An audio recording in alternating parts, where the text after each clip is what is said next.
That's the water to air setup right there. Got that little $30 pump down there in front of the battery, which is kind of an unusual spot. The turbo diesel has it on that pedestal or whatever. That's cool. I got room down in front of it.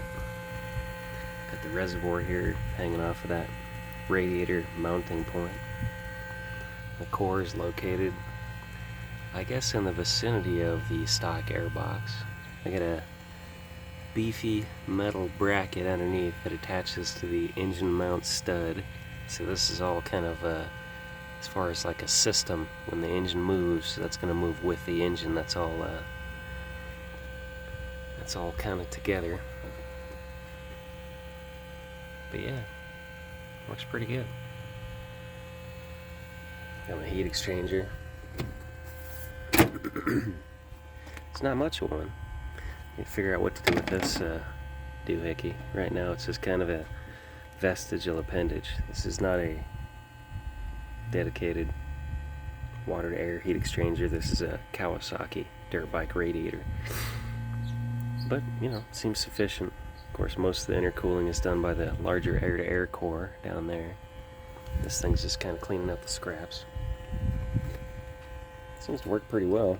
Yesterday I was out there putting some ignition timing changes to the test. And I can tell you from the bottom of second gear all the way to the top of fourth, about 140 miles an hour, the manifold air temp increased by 5.1 degrees. So that's pretty good.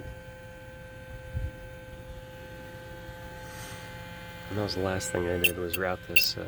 Oh, it's bleeding. Damn air bubbles squirting through. I had this running initially with just, I hadn't added the bleed yet. I didn't have the right elbow or whatever. Of course, I had to drill that for the bleed as well. You can make this work without the reservoir. It's just a pain in the ass to fill it. You got to fill the intercooler. You got to fill the lines. If you get everything pre-filled and burped to the best of your ability, it works okay, but you could still hear that pump was kind of chewing on some air bubbles from time to time. With the bleed, of course, you see it's taking air from the top of the intercooler core. Not air, just whatever. If it happens to be air, that's great. We don't want any air in there. It's got a continuous bleed back to the reservoir, which is a $20 eBay catch can. They were out of the black ones. They had to send me a silver one instead, so it's fine. I can probably paint it or something. With the bleed, I have a small restrictor in line. You can see the diameter of that stream. That's about as much bleed as you want. You don't want to have too much bypassing the actual heat exchanger. You know, you want the vast majority of the flow going through the actual, you know, the cooling lines here. But yeah, any air that's present that makes it into that intercooler core burps out, comes back to the reservoir, and allows the system to draw in from the bottom of the reservoir more liquid. That's what we want.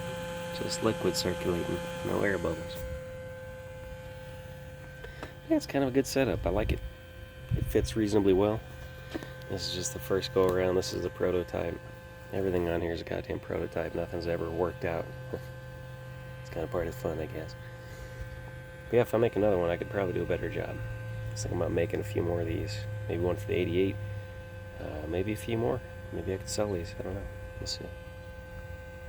But yeah, it all fits. Got the diverter valve sticking out right there. I might even recirculate those. Back to that compressor inlet. More plumbing. Great. Yeah. Like I don't have enough hoses and tubes and shit sticking out of this thing. Yeah, I kind of dig this. This is cool.